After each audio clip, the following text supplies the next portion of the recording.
교단에 서는 일은 단순한 직업이 아니다.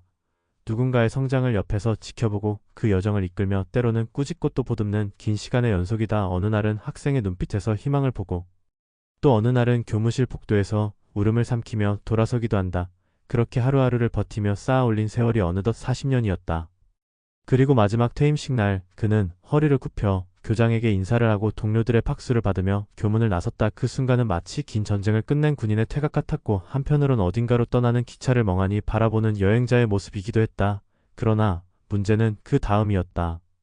퇴임 이후 그의 삶은 상상보다 훨씬 조용했다. 아니, 조용하다 못해 쓸쓸했다. 평생을 아이들과 동료, 교사들 속에서 지낸 그는 하루 종일 집에 혼자 있는 것이 익숙하지 않았다. 아침에 일어나 밥을 챙기고 신문을 펴도 눈은 잘 들어오지 않았고 텔레비전 뉴스 소리도 그에게는 배경음처럼 들릴 뿐이었다. 전화는 드물게 울렸고 문자는 대부분 광고였다. 그가 그토록 바라던 쉬는 삶은 막상 다가오자 너무도 차가운 얼굴을 하고 있었다. 그에게는 말벗조차 없었다. 첫 번째 사례는 김모 씨의 이야기다.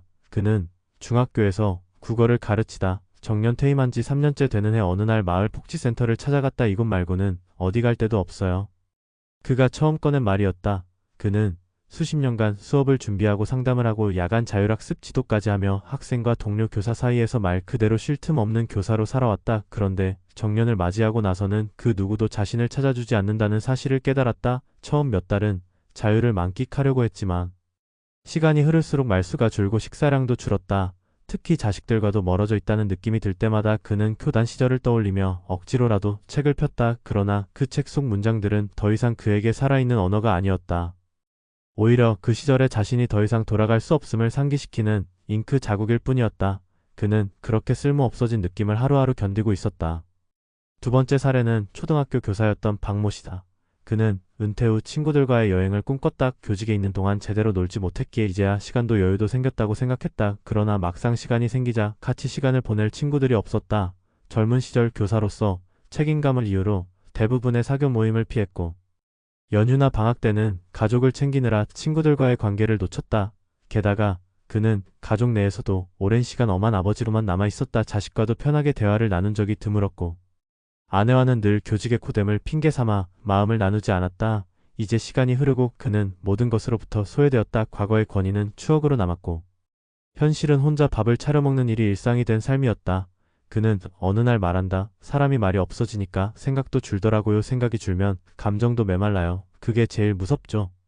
세 번째 사례는 고등학교 체육교사였던 이모 씨다. 그는 학생들과 땀을 흘리며 지내던 교사였다. 활달하고 사교적인 성격이라 은퇴 후에도 동네 체육회에 나가고 모임도 꾸준히 참여했지만 결국 자신도 빈자리에 존재감을 느끼게 되었다. 어느 날 후배 교사들과 만났을 때였다. 그들이 나누는 교육 이야기 속에 더 이상 자신이 끼어들 수 없다는 걸 느꼈다. 교육 정책은 바뀌었고 아이들의 성향도 바뀌었으며 학교 문화도 전과 달랐다. 그는 자신이 낡은 물건처럼 여겨지는 느낌을 지울 수 없었다. 체육회에서도 젊은 회원들이 주도권을 쥐고 있고 그는 점점 참석을 줄이게 되었다. 결국 그는 집 근처 산책로를 혼자 걷는 일이 하루 일과가 되었다. 하지만 그는 그 길 위에서도 자꾸만 과거의 호루라기 소리와 환호성만을 떠올렸다. 그는 조용히 말한다. 사람이 사회에서 밀려나기 시작하면 그 순간부터 마음도 자기 자리를 잇는 것 같아요. 이 세 사례의 공통점은 명확하다. 교사로서 살아온 긴 세월이 있었고 그 안에서는 분명 누군가에게 꼭 필요한 존재였다. 그러나 은퇴 이후 그 존재감은 순식간에 사라졌다. 마치 한 권의 책이 책장에서 빠져나오자 아무도 그 빈자리를 기억하지 못하는 것처럼 말이다. 더 무서운 것은 그 공백을 메울 준비조차 하지 못했다는 사실이다. 학교라는 구조 속에서 일과 인간관계를 모두 해결해온 이들은 그 구조가 사라진 후 자신의 시간을 어떻게 채워야 하는지 막막해한다. 말벗이 없는 것은 단지 외로움의 문제가 아니라 존재의 확인이 사라졌다는 의미다. 누군가와 대화를 나눈다는 것은 단지 말을 주고받는 행위가 아니라 나라는 사람의 마음과 사고가 여전히 살아 움직이고 있음을 확인받는 일이기 때문이다. 은퇴 이후에도 삶은 계속된다. 하지만 그 삶의 결은 전혀 다른 차원의 것이다. 누구도 출석을 확인하지 않고 누구도 평가하지 않으며 누구도 관심을 갖지 않는다. 바로 그 지점에서 새로운 준비가 필요하다. 이제는 일의 정체성이 아니라 인간관계와 감정의 지속이 삶의 중심이 되기 때문이다. 단지 재정적인 대비나 건강관리만으로는 부족하다. 마음의 근육도 단련되어야 한다. 퇴임 전에 미리 지역 커뮤니티 활동에 참여하거나 취미를 확장하고 가족과의 정서적 소통을 적극적으로 시도하는 등 사회적 존재로서의 나를 이어갈 방법을 설계해야 한다. 더불어 사회도 이들의 경험과 이야기를 포용할 수 있는 공간을 마련해야 한다. 말벗은 단순한 위로가 아니라 서로를 살리는 생존 도구와도 같다. 교단에서 40년을 버틴 사람이 은퇴 후엔 말벗 하나 없어진다는 현실은 분명 우리 사회에 또 다른 그림자를 보여준다. 한 시대의 지식을 전달하고 젊은 세대를 길러낸 이들이 쓸쓸히 침묵 속에 묻히지 않도록 이제는 우리 모두가 귀를 기울여야 할 때다. 말 없는 퇴임은 있어도 말 없는 노후는 없어야 한다. 그래야 그들이 지나온 교단의 시간도 앞으로 살아갈 하루하루도 모두 존중받을 수 있다. 은퇴 후 말벗조차 없다는 현실은 단순히 외로움의 문제가 아니다. 그것은 오랜 시간 자신이 속해 있던 구조가 사라졌을 때 드러나는 심리적 공백이며 더 깊게는 정체성의 붕괴와도 맞닿아 있다. 특히 교사라는 직업은 타인과의 끊임없는 상호작용을 중심으로 이루어진다. 매일 수십 명의 학생과 얼굴을 맞대고 수업을 진행하고 때로는 상담을 하고 또래 교사들과 회의를 나누는 등 교사의 일상은 혼자일 수가 없다. 그렇기에 교단에서의 삶이 곧 사회적 소통의 한 형태였고 이는 곧 나라는 존재가 타인과의 관계 속에서 유지되어 왔음을 의미한다. 그러나 은퇴와 동시에 그 모든 접점이 단절될 때 그 사람은 하루아침에 고립된 섬이 된다. 말벗이 없다는 사실은 단지 누군가와 말할 기회가 줄었다는 뜻을 넘어서 이제는 내 이야기를 들어줄 사람도 없고 내 생각을 꺼내놓을 대상도 없다는 사실과 맞닿는다. 이 상태가 지속되면 사람은 점차 말의 감각을 잃고 사고의 속도도 느려지며 결국 감정마저 메말라 간다. 심리학적으로도 사회적 상호작용의 결여는 인지적 저하와 정서적 침체로 이어진다는 연구 결과가 있다.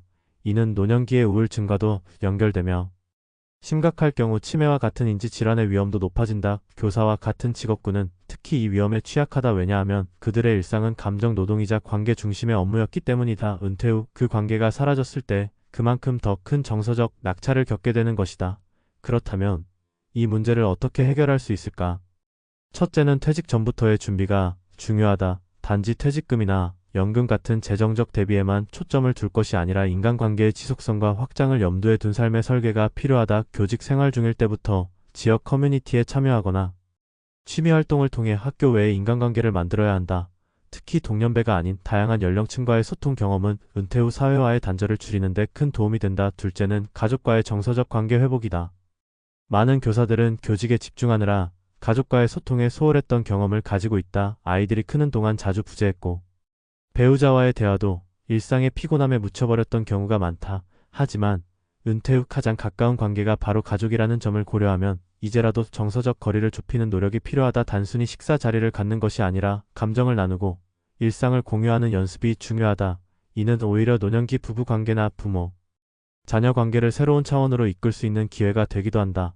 셋째는 사회 시스템의 변화다. 현재 한국 사회에서 은퇴자는 빠르게 증가하고 있지만 이들을 위한 소통의 장은 턱없이 부족하다. 경로당이나 노인, 복지시설 같은 공간은 여전히 제한적이며 특정 연령층 중심의 활동에 치우쳐 있는 경우가 많다. 이제는 보다 다양한 배경을 가진 은퇴자들이 참여할 수 있는 소통의 장이 필요하다. 이를 위해 지방자치단체나 교육청 차원의 연계 프로그램이 필요하며 예를 들어 퇴직 교사를 위한 교육기획자문단이나 마을 교육 프로젝트 참여 기회 등을 만들 수 있다. 또 온라인을 활용한 커뮤니티 역시 중요한 대안이 된다. 디지털 문해력을 높이기 위한 교육을 통해 은퇴자들도 온라인상에서 취미를 공유하거나 관심사를 나눌 수 있는 구조를 마련할 수 있다. 이는 물리적 고립을 넘어 심리적 고립까지도 극복할 수 있는 가능성을 연다. 특히 말벗이라는 개념은 단순히 같이 말해주는 사람이 아니라 내 이야기를 귀 기울여 들어주는 존재라는 점에서 매우 중요하다. 이를 가능하게 하려면 단지 만남의 빈도를 늘리는 것을 넘어 관계의 질을 높이는 방향으로 접근해야 한다. 진정한 소통은 서로의 내면에 관심을 가지는 데서 출발한다.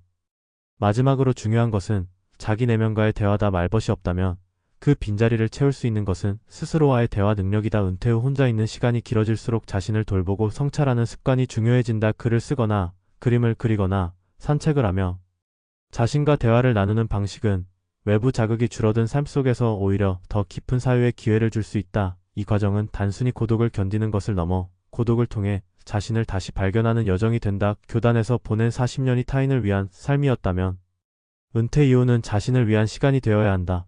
그렇게 삶의 무게중심을 바꾸는 과정이 필요하다. 말벗이 없는 시간은 때로는 고통스럽지만 또 한편으로는 새로운 삶의 지점을 열어주는 통로가 될 수 있다. 결국 우리는 말과 관계 속에서 살아가는 존재다. 교사라는 직업은 그 본질에서 관계를 매개로 한 삶이었다. 그리고 그 관계의 중심에서 늘 타인을 위해 서 있었다면 이제는 그 중심을 자신에게로 돌려야 한다. 자신의 말에 귀를 기울이고 자신의 삶을 말로 풀어내는 작업이야말로 진정한 은퇴 이후의 삶을 채워가는 첫걸음이다. 우리는 누군가의 이야기를 들으며 살아왔고 또 누군가에게 말을 건네며 존재를 확인해왔다. 그렇기에 은퇴란 단지 일에서의 물러남이 아니라 관계의 지형을 다시 그리는 일이다. 그 지형이 고립이 아닌 연결로 완성되기 위해서는 개인의 노력과 사회의 구조적 뒷받침이 함께 가야 한다. 이제라도 우리 사회는 물리적 생존을 넘어 정서적 생존을 이야기해야 할 때다. 말벗 하나 없는 노후가 아니라 말 한마디에도 서로의 삶이 반짝일 수 있는 그런 노년을 위해 지금 필요한 것은 더 많은 대화와 더 넓은 귀다. 그리고 그 시작은 은퇴를 앞두고 있는 이들의 삶을 좀 더 깊이 들여다보는 데서부터다. 교단에서의 40년이 빛났던 만큼 그 이후의 삶도 고요하지만 깊고 단단하게 채워져야 한다. 그것이야말로 한 사람의 인생이 단절되지 않고 이어지는 진짜 은퇴의 의미다.